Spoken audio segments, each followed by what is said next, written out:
Como vemos aquí, el cacao está injertado, está curado, está bonito el plantación mineral.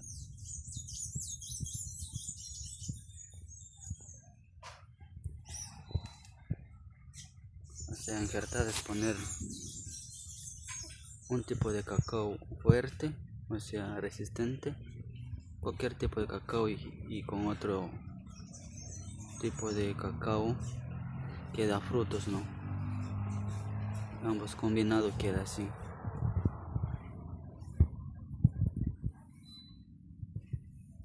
Y de ahí sale un nuevo producto que se llamaría cacao 101, 1001, 101, no, 1001, digamos 1001, así nació 101.